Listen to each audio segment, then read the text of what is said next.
आज हमारी चर्चा का विषय है राइट्स अगेंस्ट एक्सप्लॉइटेशन, शोषण के विरुद्ध अधिकार। तो सबसे पहले तो आप ये समझिए कि कॉन्स्टिट्यूशनली शोषण किसे कहा गया, एक्सप्लॉइटेशन का मतलब क्या है। हमारे देश में तीन चार कुप्रथाएं बड़ी खराब थी। वैसे तो बहुत सारी कुप्रथाएं खराब थी, लेकिन उनमें से तीन चार अगर हम लोग लें तो वो आम आदमी के लिए बहुत खराब चीजें थी। जिनमें सबसे पहला था इंटरेस्ट। आज की तरीके से पहले के ज़माने में बैंक नहीं हुआ करते थे, तो इसलिए जो भी गरीब किसान हैं उनको जब पैसे की ज़रूरत पड़ेगी, गरीब किसानों को, मजदूरों को या एक आम आदमी को, तो वो किसी न किसी सेठ साहूकार के पास जाएगा। और उस ज़माने में सेठ साहूकार एज ए बैंकर काम किया करते थे। आज के डेटा अगर आपको मैं बताऊं तो आज भी हमारे देश में जो टोटल एग्रीकल्चरल लैंड है उसका केवल 54% ही इरिगेबल है। सिंचाई केवल 54% भूमि पर हो सकती है आज भी।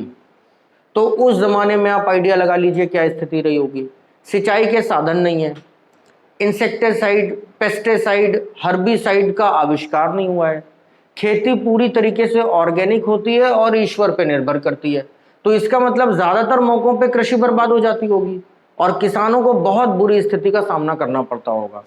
तो ये किसानों जो हैं ये सेठ साहूकारों के पास जाते थे पैसा ब्याज पे लेने के लिए, और 2,000 रुपए, 1,000 रुपए, 500 रुपए, 100 रुपए, उस जमाने के हिसाब से इतना मैक्सिमम अमाउंट ब्याज पे लेते थे। रेट ऑफ इंटरेस्ट होता था मिनिमम 10%, मिनिमम 10% पर मंथ, और मैक्सिमम की बात करेंगे तो कभी कभी डबल होता था, यानी कि ठीक 100%। नियम यह था कि अगर आप ब्याज की अदायगी नहीं कर पाएंगे तो जैसे ही मूलधन और ब्याज बराबर हो जाएगा आपकी प्रॉपर्टी जब्त कर ली जाएगी। तो कल्पना करिए कि किसी किसान ने बहुत छोटा अमाउंट ब्याज पर लिया और वो टाइम पे ब्याज नहीं भर पाया, तो उसका जो कैपिटल अमाउंट है जो उसने लिया था और रेट ऑफ इंटरेस्ट इक्वल, उसकी प्रॉपर्टी जब्त हो गई। प्रॉपर्टी के रूप में क्या होगा, इतना टुकड़ा खेत का, क्योंकि हमारे देश में लैंड रिवेन्यू सिस्टम जो है वो भी बहुत खराब था ब्रिटिश एरा में, तो उसकी वो छोटी मोटी प्रॉपर्टी जब्त हो जाएगी, उसका जो घर होगा वो भी जब्त हो जाएगा। अब वो करेगा क्या, तो वो जिस सेठ से उसने पैसा ब्याज पे लिया था उसी सेठ के घर में नौकरी करेगा और free of cost, job without salary, and the job without salary is called बेगार। तो ये जो कुप्रथा जिसकी मैं चर्चा कर रहा हूं इस कुप्रथा का नाम हो गया बेगार। आगे बात समझ में। एक पुरानी कहावत भी शायद आप लोगों ने कभी सुनी हो कि बेकार से बेगार भले। तो इसका मतलब भी यही होता है कि अगर आप बेकार बैठे हैं तो इससे अच्छा कुछ ना कुछ काम ही करिए, भले ही उसके बदले में वेतन ना मिले, लेकिन बेगार भले कह तो दिया जाता है। यह कुप्रथा बहुत खराब थी। किसान सेठ के घर में कब तक बेगार करेगा, वर्क विदाउट पे कब तक करेगा, जब तक वो अपना पैसा लौटा नहीं देगा। कहां से लौटाएगा, जब सैलरी नहीं मिल रही तो कहां से लौटाएगा। तो जब भी कभी एक कुप्रथा समाज में शुरू होती है तो उसकी आड़ में कई सारी कुप्रथाएं, बैड कस्टम्स जन्म ले लेते हैं। जैसे मान लीजिए किसान की बीवी है, वो दिखने में सुंदर है, या उसकी बेटी है, वो अभी कम उम्र की है, उसकी शादी नहीं हुई है, तो अगला जो बैड कस्टम यहाँ पे शुरू होता है वो ये है कि किसान से समझौता करवाया जाता है मजबूरी में कि तुम अपनी बीवी यहाँ पे छोड़ जाओ और तुम जाओ। तो वो क्या करेगा, उसको बाहर तो जाना ही है।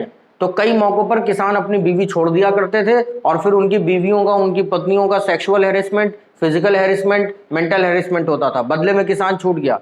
तो एक तरीके से ये स्मगलिंग हो रही है ह्यूमन बींग्स के अंदर। ये कुप्रथा, अपनी बेटी की शादी मुझसे करवा दो। अब जिस सेठ साहूकार ने पैसा दिया हुआ है ब्याज पे उसकी उम्र है 60 साल, 65 साल, और लड़की है 12 साल की, 13 साल की, 14 साल की, तो एक बैड कस्टम यहां से शुरू होता है। अब आप कल्पना करिए एक ऐसे समाज की जहां पे इस तरीके की कुप्रथाएं होंगी, तो क्या रहना पॉसिबल है।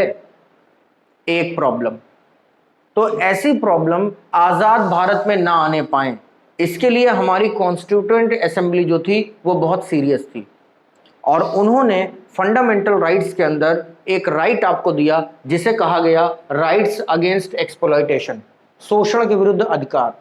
अब इस आजाद देश में कोई भी आपका शोषण नहीं कर पाएगा, और शोषण के विरुद्ध अधिकारों में दो आर्टिकल्स आते हैं, article number 23 and article number 24। तो सबसे पहली चर्चा हम लोग 23 के ऊपर करने जा रहे हैं। 23 में स्पष्ट रूप से लिखा हुआ है prohibition of the smuggling in human beings, मानव के दुर्व्यापार एवं बलात् श्रम पर रोक, ये लाइन लिखी हुई है। लेकिन जब इसके एक्सप्लेनेशन में आप जाते हैं, अगर ओरिजिनल डॉक्यूमेंट आप देखेंगे तो उसमें बेगार नाम की कुप्रथा का जिक्र भी किया गया है।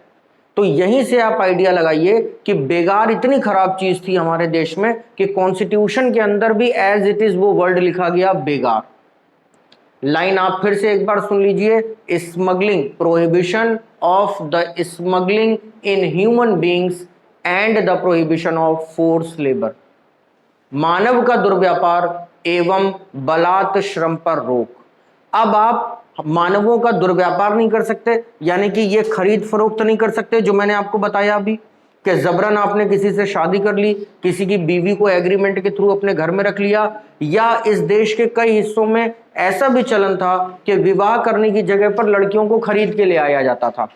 तो ऐसा भी कोई काम आप इस देश में नहीं कर सकते। और दूसरी चीज आप क्या नहीं कर सकते, फोर्स लेबर, आपसे बलात् श्रम, बलात् का मतलब जबरदस्ती, श्रम का मतलब लेबर, तो आपसे जबरन कोई काम नहीं करा सकता, यानी कि बेगार आपसे अब कोई नहीं करा सकता। तो अगर ये दो बातें आज भी इस देश के कोने में कहीं पर हो रही हैं तो इसका मतलब आपके मूल अधिकारों का अतिक्रमण किया जा रहा है, इसके विरुद्ध आवाज उठाने की आवश्यकता है। अगेन यहां पे मैं अपनी बात को दोहरा दूं कि फंडामेंटल राइट्स जो हैं ये एग्जाम के पॉइंट ऑफ व्यू से तो इंपॉर्टेंट है। पूरे कॉन्स्टिट्यूशन के अंदर नागरिकों को जो सबसे खूबसूरत चीज मिली है वो फंडामेंटल राइट्स हैं, लेकिन इसे आपको अपने जीवन में भी आत्मसात करना पड़ेगा, तब तो इसके महत्व को आप समझेंगे। वरना कई सारी ऐसी चीजें जो आप झेल रहे हैं लेकिन उसके विरुद्ध आवाज नहीं उठा रहे हैं क्योंकि आपको सही जानकारी नहीं है।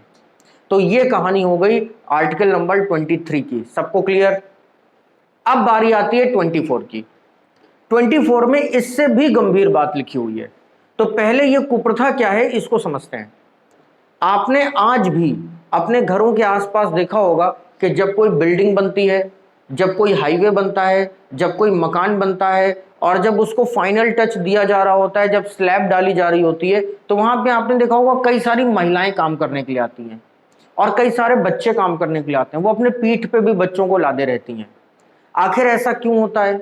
क्या हमारे देश में पुरुष लेबरों की कमी है जो महिलाएं इतनी मेहनत का काम करती हैं? नहीं, ऐसा बिल्कुल नहीं है। महिलाओं को इसलिए लाया जाता है क्योंकि महिलाएं अपने काम में ईमानदार मानी जाती हैं, वो काम चोरी नहीं करती हैं, ये पहली क्वालिटी। दूसरी क्वालिटी, सैलरी पुरुषों से कम लेती हैं। तीसरी क्वालिटी, जहां पे बिठा दोगे शाम तक वहीं पे बैठी रहेंगी, हिलेंगी भी नहीं। तो इसलिए जब भी कभी बल्क में काम कराना होता है तो महिलाओं को लाते हैं। इसी तरीके से पहले के टाइम पीरियड में बच्चों को लाते थे, खास तौर पे माइनिंग कराने के लिए। जैसा कि आप लोग मॉडर्न इंडिया में पढ़ भी रहे हैं कि ब्रिटिशर्स का जो प्लान है वो है इंडस्ट्रियल रिवॉल्यूशन को सक्सेसफुल बनाना। तो उसके लिए माइनिंग भी होगी, उसके लिए सीडलिंग क्रॉपिंग भी होगी और बहुत सारे ऐसे रिस्क फैक्टर्स हमारे देश में आएंगे कि किसी की जान को खतरा हो जाएगा। तो ऐसी स्थिति में छोटे छोटे बच्चों को एम्प्लॉयमेंट दिया जाता था। बच्चों की उम्र 10 साल, 12 साल, 14 साल, इससे ज्यादा नहीं। अब बच्चा काम करेगा तो इससे खास बात क्या रहेगी? बच्चा एक्टिव है, उछल कूद के काम करेगा, मेहनत ज्यादा करेगा, खाना कम खाएगा, सैलरी कम लेगा, और अगर मर जाएगा तो कोई दिक्कत नहीं। मान लीजिए कोल माइन में कोयला निकालने का काम हो रहा है, वहां पे कार्बन मोनोऑक्साइड का सिक्रेशन हो गया, बच्चे का दम घुट गया, बच्चा मर गया, तो बच्चे के माता पिता को उस जमाने के हिसाब से 1000-2000 रुपए कंपनसेशन दिया, काम खत्म। और पहले बच्चे भी लोगों के ज्यादा होते थे तो पेरेंट्स को भी नहीं खलता था। लेकिन क्या ये सही है? कतई नहीं सही है। तो अगेन हमारी कॉन्स्टिट्यूएंट असेंबली ने इसको भी सीरियसली लिया और इससे रिलेटेड आर्टिकल डाला 24, prohibition of children below the age of 14 in the factories और माइंस। 14 वर्ष से कम आयु के बालकों का फैक्ट्रियों तथा खदानों में प्रतिषेध। अगर कोई बच्चा 14 साल से कम उम्र का है तो उसको आप किसी भी रिस्की काम में नहीं लगा सकते, ना ही किसी फैक्ट्री में आप उससे काम करवा सकते हैं, ना ही आप उससे माइनिंग करवा सकते हैं, ना ही आप उससे किसी कल कारखाने में काम करवा सकते हैं। एक प्रश्न यहां से और पैदा होता है कि आखिर ये एज का पैरामीटर 14 साल क्यों रखा गया? तो थोड़ा सा कॉमन सेंस लगाइए, शायद क्यों रखा गया, क्योंकि 6 to 14 हमारे देश में क्या है, राइट टू एजुकेशन। तो कम से कम बच्चा प्राइमरी एजुकेशन प्राप्त कर लेगा, उसके बाद अगर किसी पेरेंट्स की मजबूरी है कि नहीं बच्चे से काम करवाना है, तब फिर उससे करवा सकते हैं। तो ये जो आर्टिकल है चाइल्ड लेबर से रिलेटेड हो जाता है। बात अच्छी तरीके से समझ में आ गई कि नहीं आ गई? अगर आप शॉर्ट ट्रिक से इसको याद रखना चाहते हैं तो 23 का मतलब हो गया मानव तस्करी, ह्यूमन स्मगलिंग। डायरेक्ट अगर याद रखना चाहो तो 23 का मतलब हो गया मानव तस्करी, ह्यूमन स्मगलिंग, और 24 का मतलब हो गया चाइल्ड लेबर या बाल मजदूरी या बाल श्रम। अच्छे से बात समझ में आ गई? तो ये दो तरीके के राइट्स इस देश के नागरिकों को दिए गए, जिन्हें हम लोग राइट्स अगेंस्ट एक्सप्लॉयटेशन कहते हैं, शोषण के विरुद्ध अधिकार कहते हैं, जो आज हमारे देश में बहुत अच्छी तरीके से लागू भी हैं। तो इस तरीके से फंडामेंटल राइट्स के अंदर अगला चैप्टर जो राइट्स अगेंस्ट एक्सप्लॉयटेशन है वो समाप्त होता है। अगर कोई डाउट है तो फटाफट पूछ लीजिए।